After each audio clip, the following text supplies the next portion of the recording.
Gayatri? Ma'am, yes, ma'am. Yeah, shall we start or we'll wait for 3 more minutes? It is 2:27. Ma'am, we can start. Yeah, it's 2:27. We'll start the intro process, right? Okay. So, Gayatri, let me start with. So, welcome back. Welcome back, audience, for the 7-day International FDP Virtual Program, Interdisciplinary Application of Science and Artificial Intelligence for Sustainable Development. The Department of Biochemistry, along with the IQAC cell and Institution Innovation Cell, happy to welcome all the audience from different parts of the world.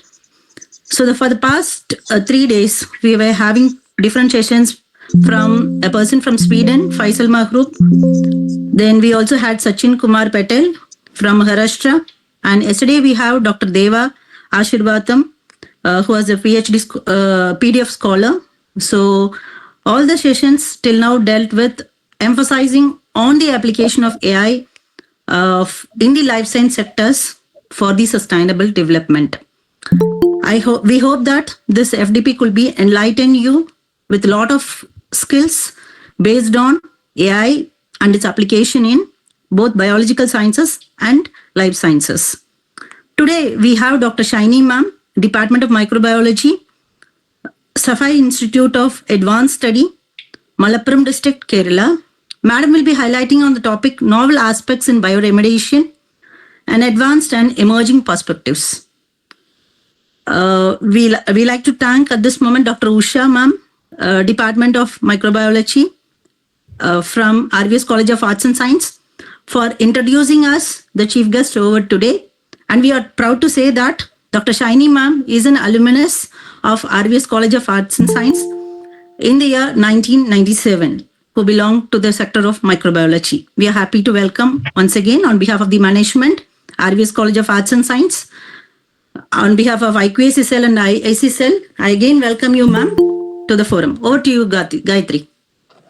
Oh, thank you, ma'am. Yeah. Good afternoon. Good afternoon to all. It is a great honor to introduce our today's chief guest, Dr. Shaini Ma'am, Assistant Professor in Department of Microbiology at Safai Institute of Advanced Study, Vadayur, Malappuram. Ma'am holds the PhD in Microbiology from Karpagam Academy of Higher Education and also brings with her 20 years of teaching experience and 10 years of research experience. She is expertise in the area of bioremediation, molecular techniques, response surface methodology, advanced laboratory techniques, and microbial biotechnology. Also, she has published 15 international research papers, books, and also contributed 18 chapters in conference proceedings. She also holds 1 design patent and 1 patent application. She presented 16 paper presentation and 1 poster presentation in national and international level conferences. Also, she has awarded a best oral presenter at international conference. She serves as MBSI State President and Academic Coordinator at Water Lab Analytical Laboratory in Kerala. Today, I would like to invite Dr. Shaini Ma'am to present her talk on topic novel aspects in bioremediation and advanced emerging perspectives. Thank you, ma'am. We would like to, we happily invite you for today's FDP session, and participants hope you all will enjoy. Thank you. Over to you, Shaini Ma'am. Thank you very much. Good afternoon, esteemed colleagues and fellow researchers. It is an honor to be a part of this international faculty development program. And thank you for the kind introduction, Gayatri ma'am. Thank you, I hope you'll all enjoy the session. And I am honored and privileged to be a part of this. And I would like to express my sincere gratitude to my guide and supervisor, Dr. Usha ma'am, who is a colleague to you. She only invited me and gave me this opportunity. So I am grateful for that. And can I share my slide now? Yeah, you can, ma'am. You can. The forum is yours. You can do it.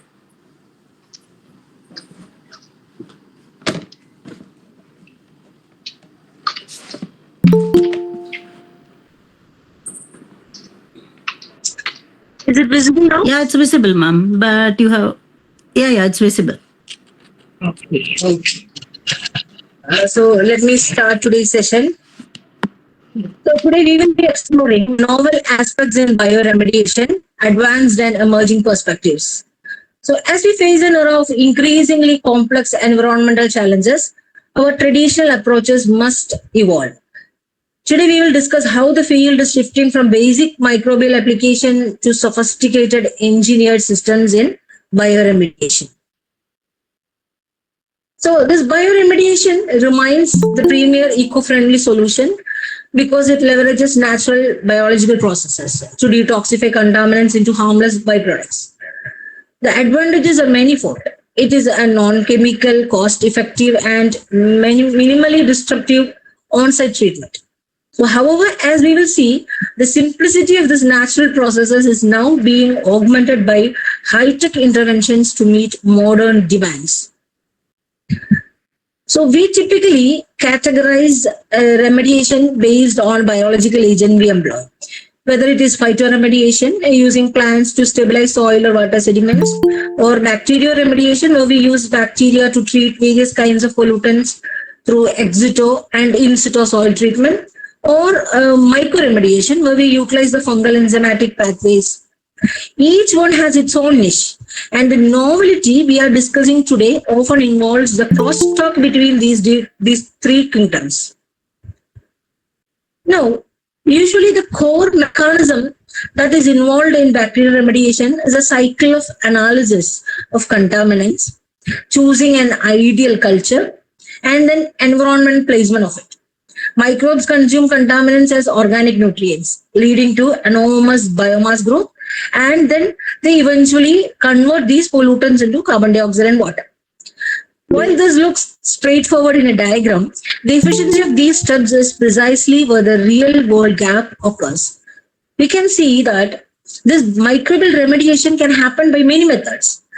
I'll explain you this biosorption. Biosorption is an eco-friendly, very low cost and passive physiochemical process where inactive, dead, or living biological materials such as bacteria, fungi, algae, or even plant waste will bind and remove contaminants like heavy metals, dyes, radionuclides from aqueous solutions. But bioaccumulation involves living things like microbes, fungi,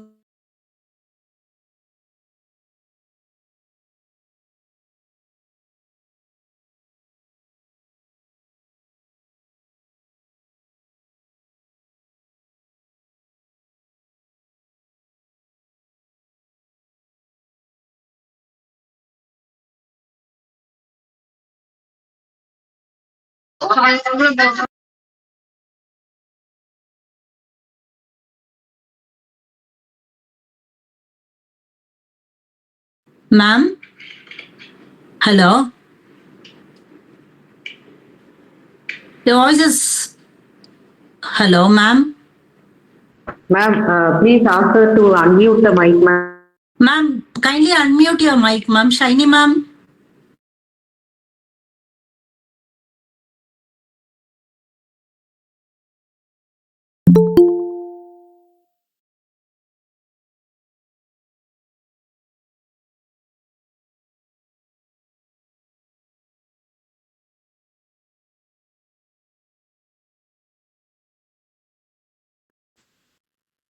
Hello, ma'am. Shiny, ma'am.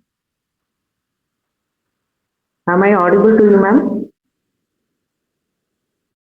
I think she left some technical issues are there. She's trying to join. Yeah. Madam, kindly Ma'am, unmute your mic, ma'am. no, I am actually not sharing your audios. The mute button stops sharing audio and often turns off your mic.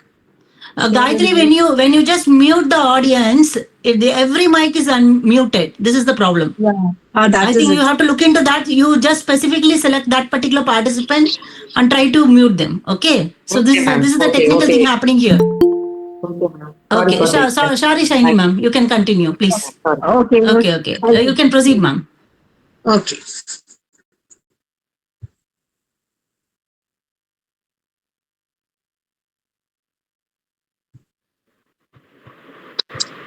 Hope the screen is visible now. Yes, ma'am. It's Is it visible, visible? ma'am. It's visible. You can proceed. Okay. then. We Okay. request the participants to mute your mic, please. Yeah, ma'am, you can proceed.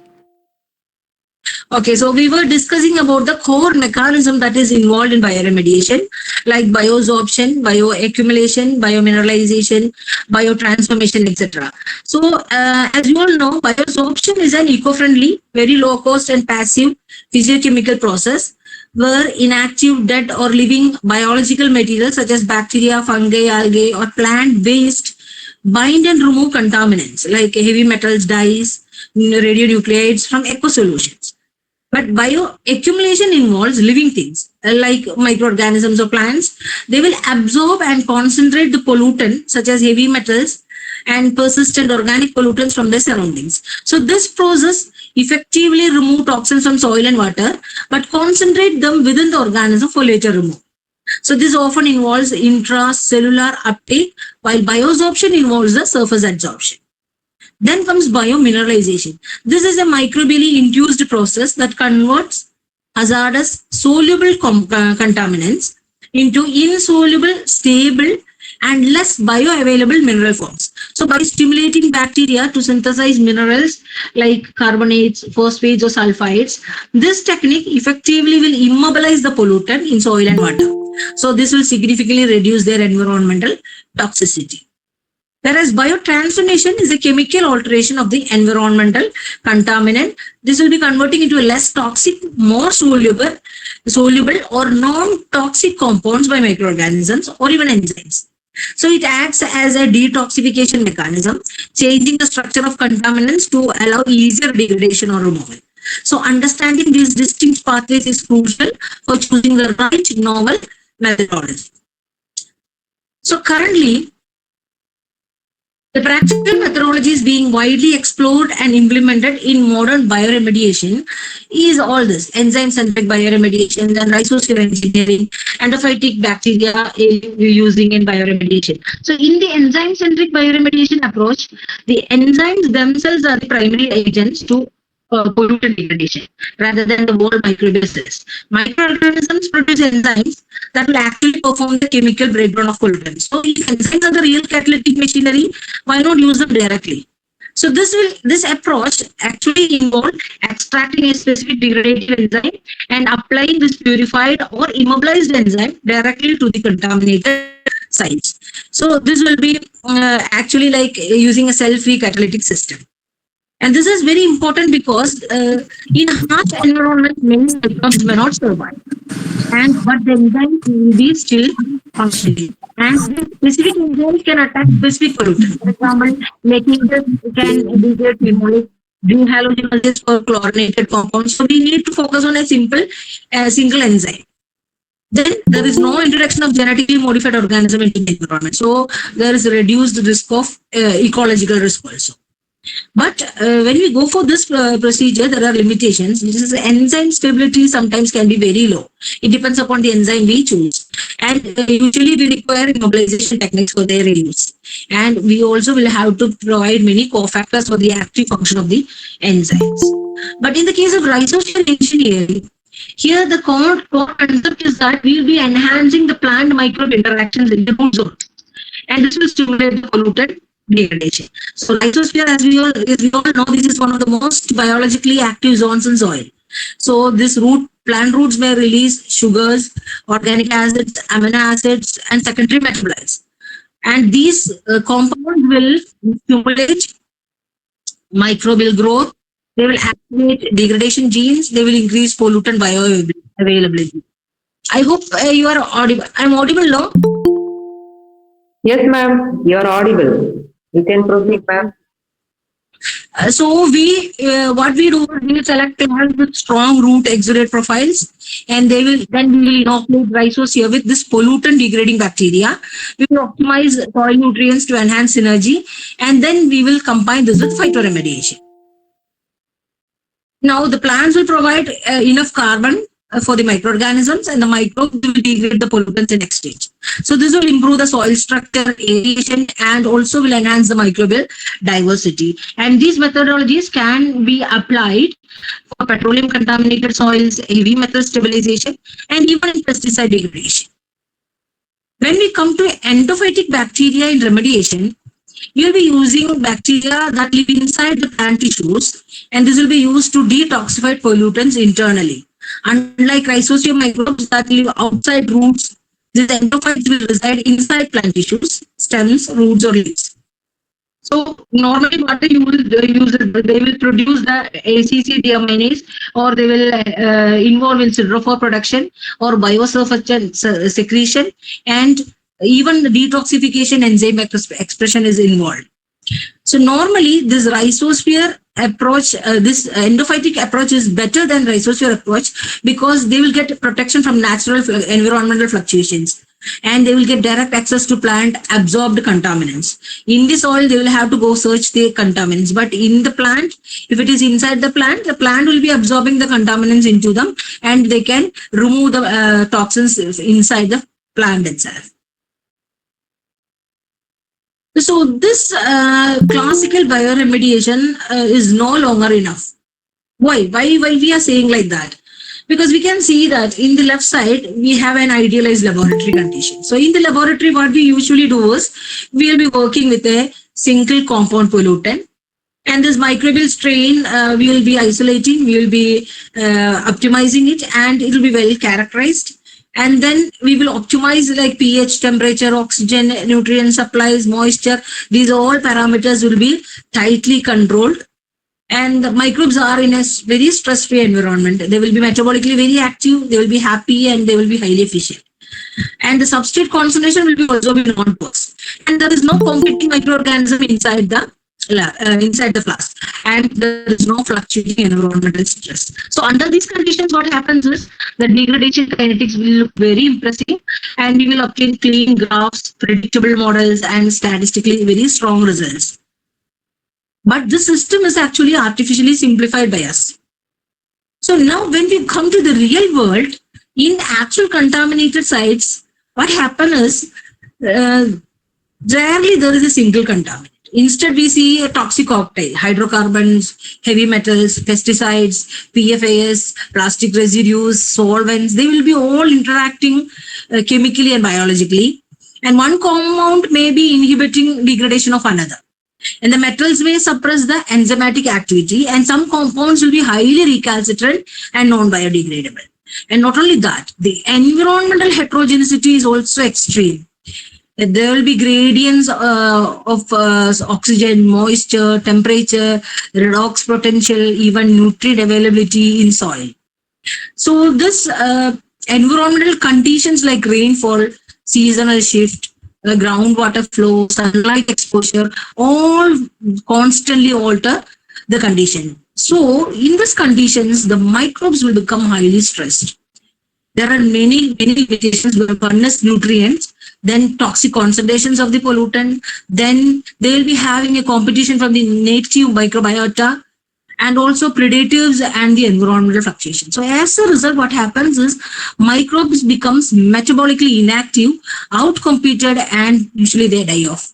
So when we scale from a flask to a bioreactor and then to a field, we usually encounter reduced degradation efficiency, loss of this microbial viability, and mass transfer limitations and bioavailability issues. So often laboratory strains which perform very well in laboratory will not be able to compete with the indigenous microbial communities, or even the genetically enhanced microorganism will fail due to their ecological constraints.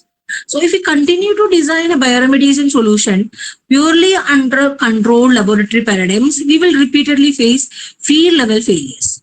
So there is a shift of functional consortia, shift to a functional consortia. So currently what is our strategy is a single bus degrader. We isolate a microorganism capable of degrading a pollutant, we will optimize, scale it up, then introduce it to the contaminant site. So this will work reasonably well in a laboratory study.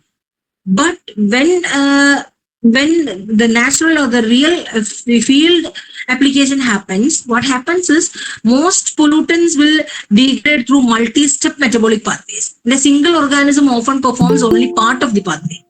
So intermediate metabolites will accumulate, and these intermediates may be more toxic than the parent. So the strain may lack stress tolerance in harsh field conditions. So naturally, this will lead to incomplete degradation and toxic metabolite buildup, low efficiency or loss of microbial activity.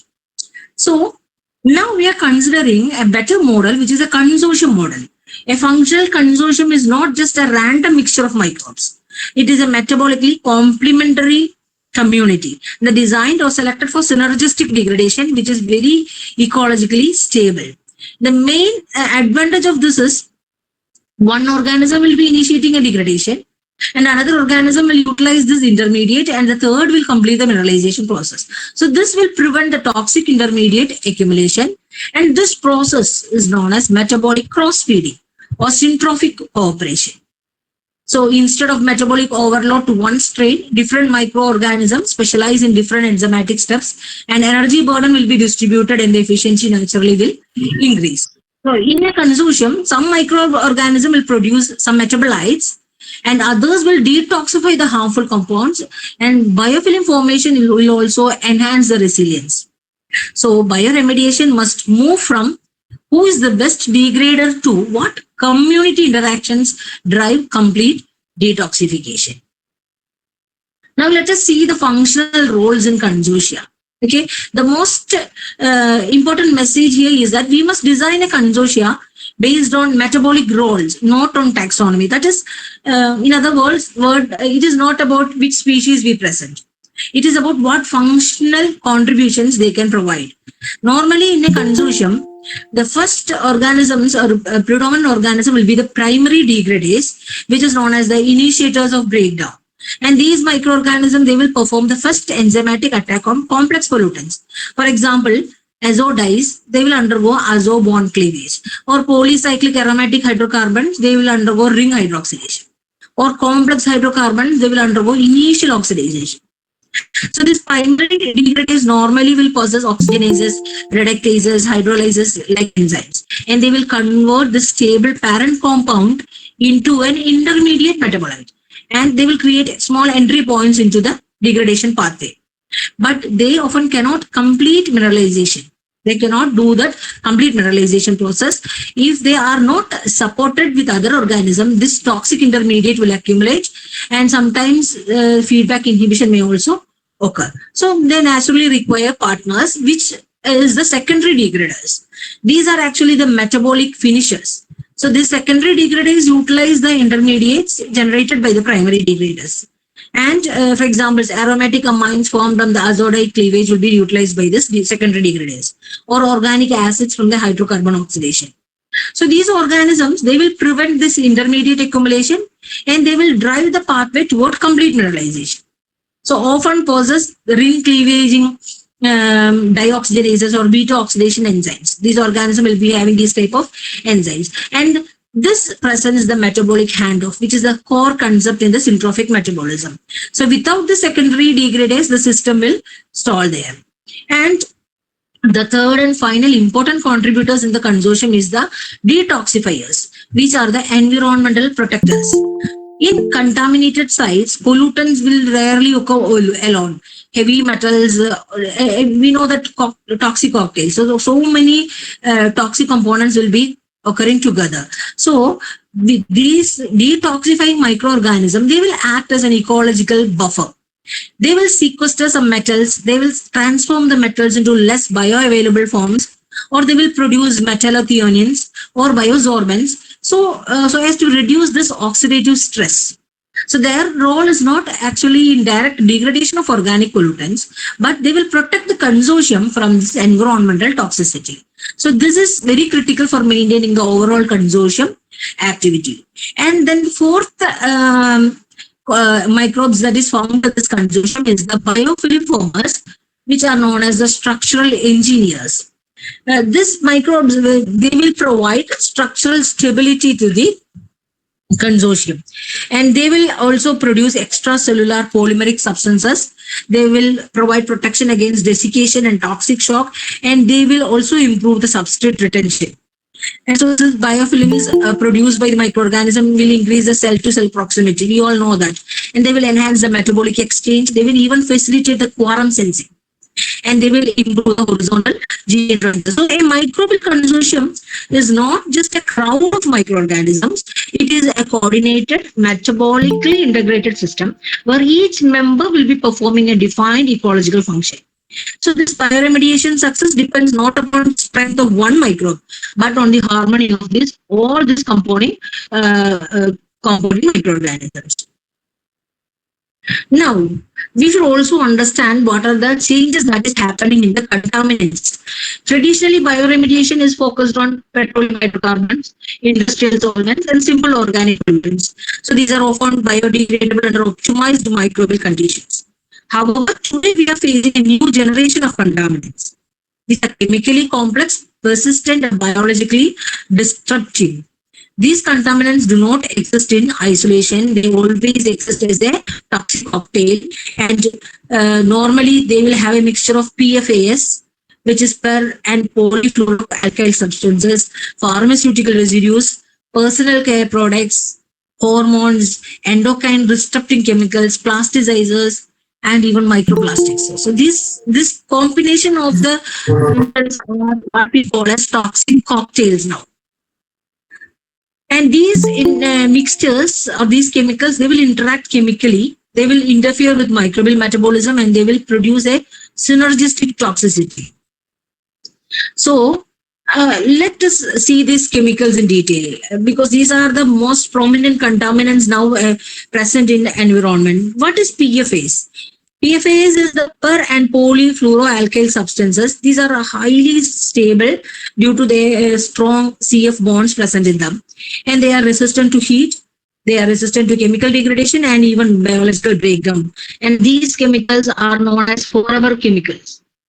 Now comes the pharmaceuticals. These are pharmaceuticals, we know these are designed to be biologically very active, but they will persist in wastewater systems. And they will affect the microbial communities, and they will promote antibiotic resistance as well.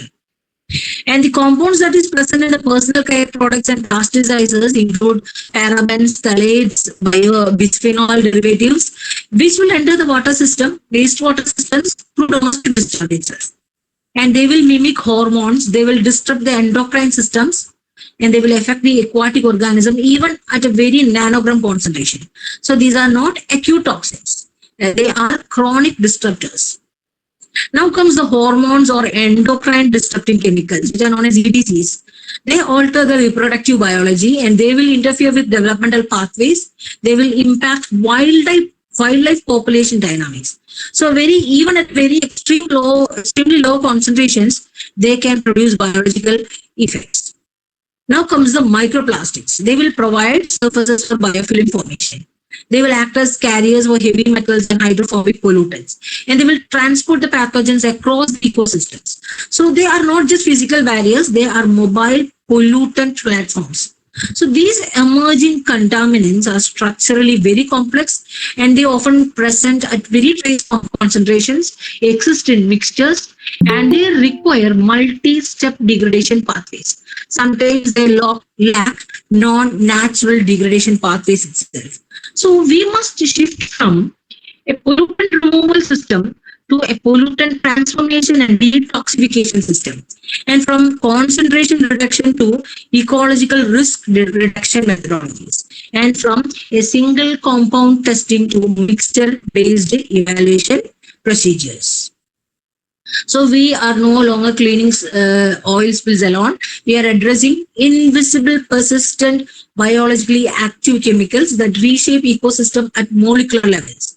So future bioremediation will depend upon our ability to integrate microbiology with material science, toxicology, and system biology to tackle these persistent pollutants. Now, there are some novel methodologies evolved in bioremediation. So, now we will discuss what are the modern tools and methodologies that can overcome these type of challenges, these type of strong chemical pollutants. The future of the environmental cleanup is not depending on a single innovation. It is built upon integrated technological advancement. So let me briefly explain each approach in a very clear way. First approach is a metatranscriptomics. This is actually omics driven data assisted approach.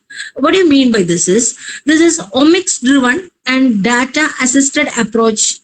And here we represent a modern high throughput paradigm that will shift the environmental cleanup from the trial and error experimentation to precise knowledge based engineering. And these methods use molecular technologies like genomics, transcriptomics, proteomics, metabolomics, combined with artificial intelligence and bioinformatics to even identify, monitor, and optimize microorganisms that can break down pollutants.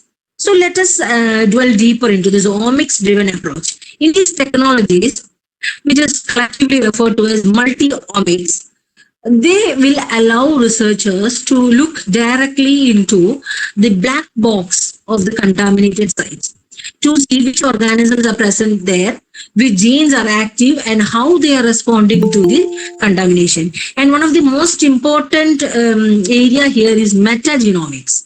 Metagenomics identifies the total microbial community, including unculturable organisms present in that contamination area, to determine the genetic diversity and potential for pollutant degradation in that specific environment. So this is very, very important metagenomics. This is a new branch. And then comes metatranscriptomics.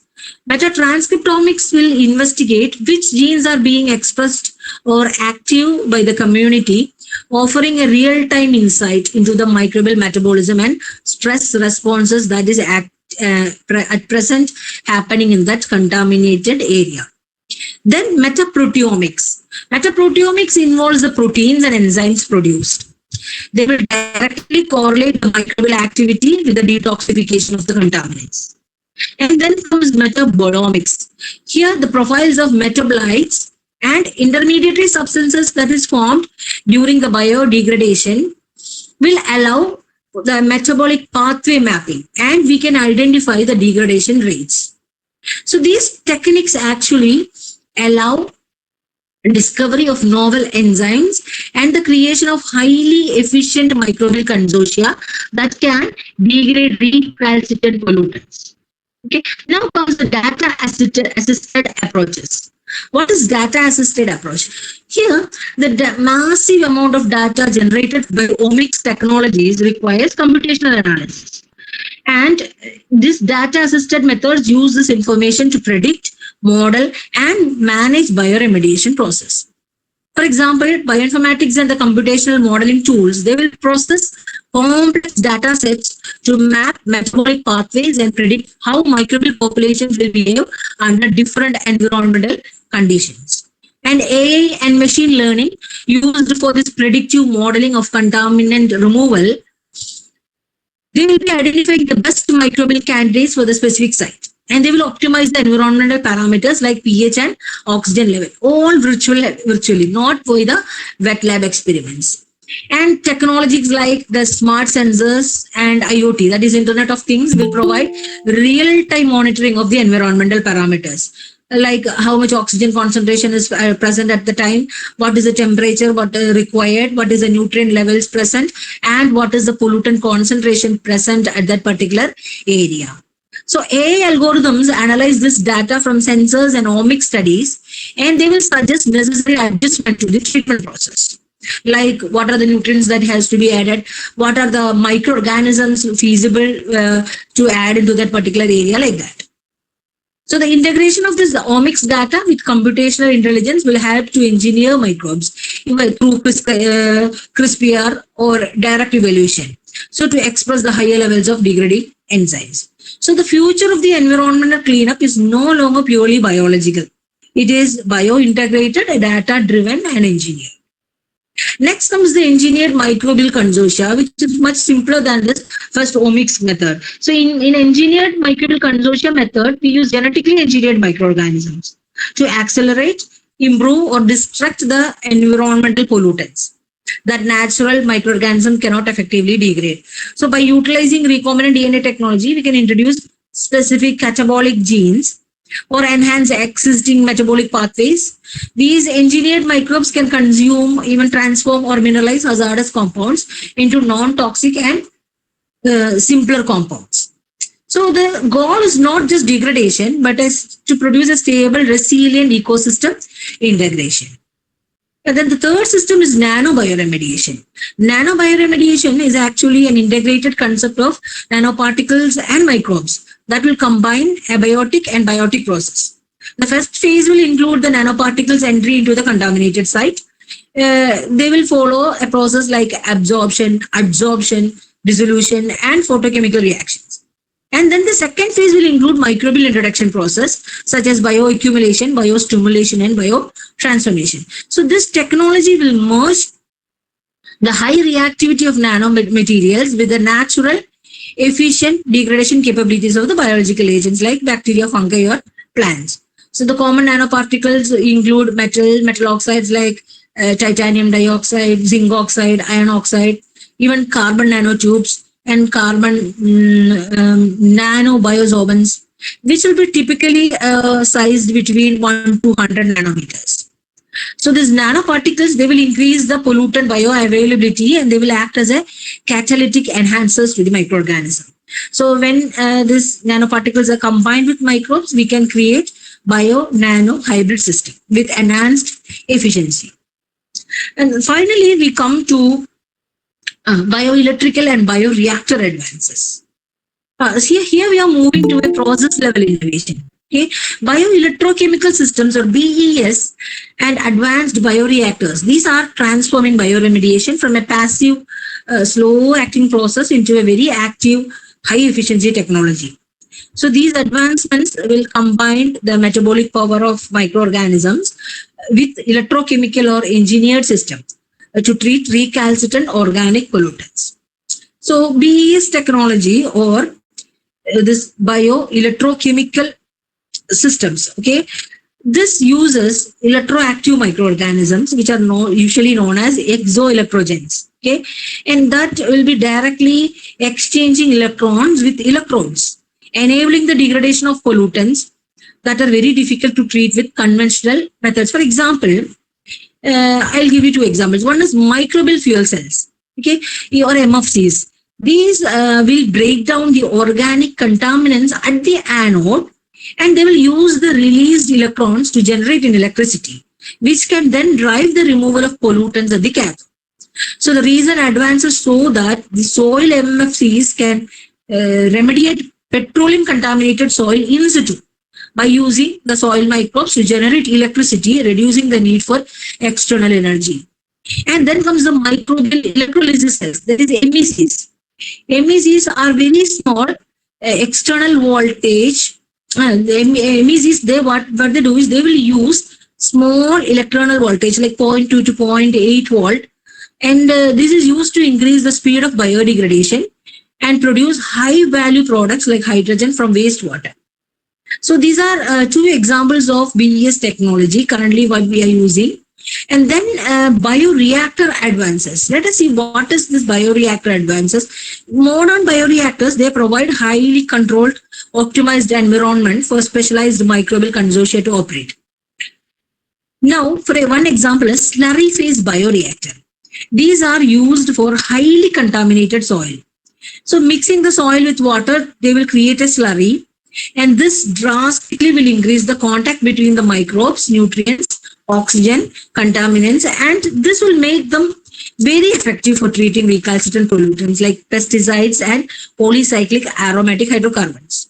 And next bioreactor is two-phase partitioning bioreactor. This is also very important. It is known as TPPBs. These are used for toxic pollutants that would otherwise kill the microorganism because they are having a very high toxic level. So a non-biodegradable organic solvent will be added to the system. And this solvent will act as a reservoir and they will absorb this toxic pollutant into it. And they will be releasing it in a very, very low concentration, which will be managed by the bacteria. And in the aqueous phase, the bacteria will live and they will utilize this released pollutants at a very slow level. So instead of this consuming energy, what happens in the BES is that they can generate electricity or biohydrogen while treating waste. And the combination of the optimized engineering and enhanced microbial metabolism will result in much faster treatment times compared to natural attenuation or traditional methods. So this will bridge the laboratory field gap we have been discussing earlier. Now comes the biofabricated system, which is very, very, very latest. A 3D biofabricated system will use the 3D printing technology to precisely position the living microorganisms, such as bacteria, fungi, or algae, within a supportive matrix, which is known as a bioink, to create engineered living materials, which is known as ELMs.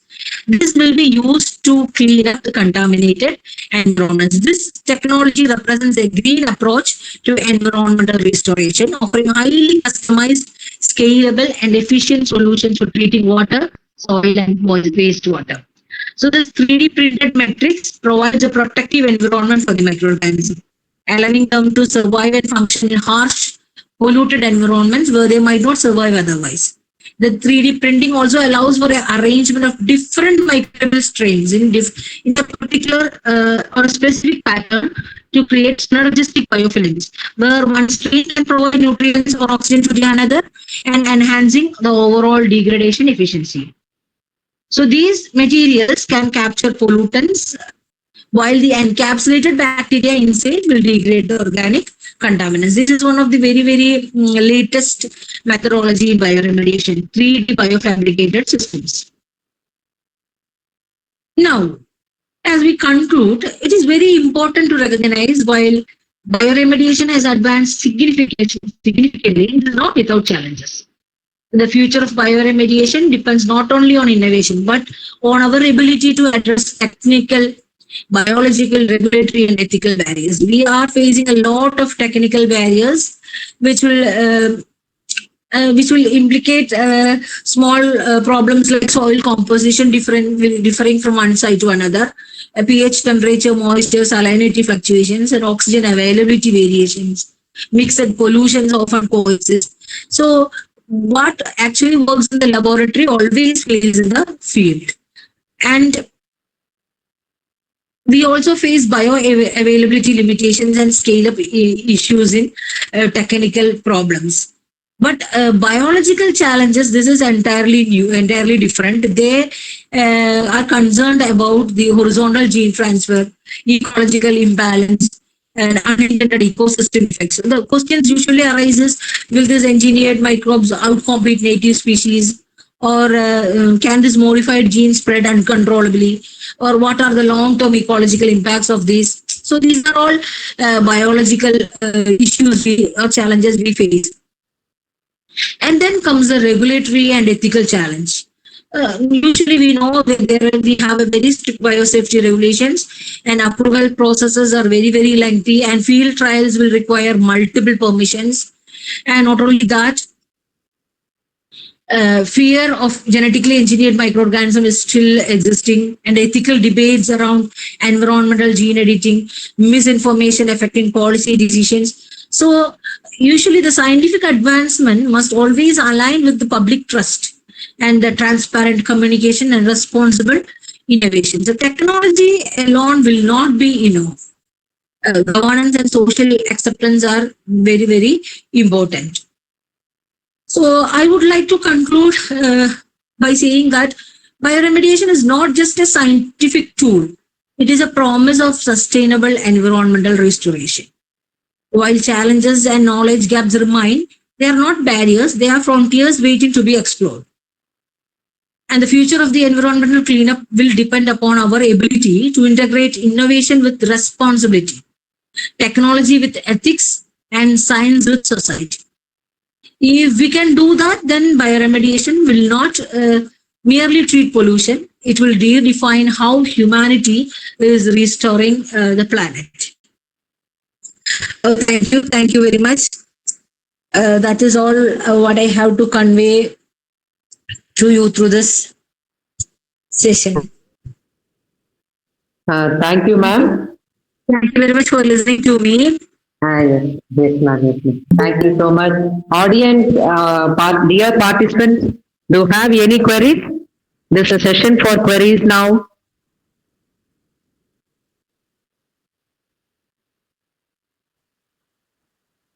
Today is actually the fourth day, ma'am. Yes, ma'am. Yes, ma'am. Dear Hope the participants, session was useful. ma'am, please. Hope the session was useful for people. Yeah, exactly, ma'am. Bioremediation is a wonderful topic, and my own project is also in phytoremediation. So, really, we should have an hour regarding this bioremediation and nano bioremediation. Dear, Yes, ma'am. yes, ma'am, yes, ma'am. Dear participants, any queries? No. Okay, ma'am. So, Hello. yes, ma'am. Gayatri. Yes, ma'am. Yes, ma'am. I'm here on the line. Okay. Is there any queries? Yes, Shiny ma'am, yes. it was a good presentation, ma'am. Thank you so much. Thank you, ma'am. Thank you for giving me an opportunity to be with you today. Yeah, thank you for joining with us. Even on a day off, you are with us, technically connected with us. Thank you so much.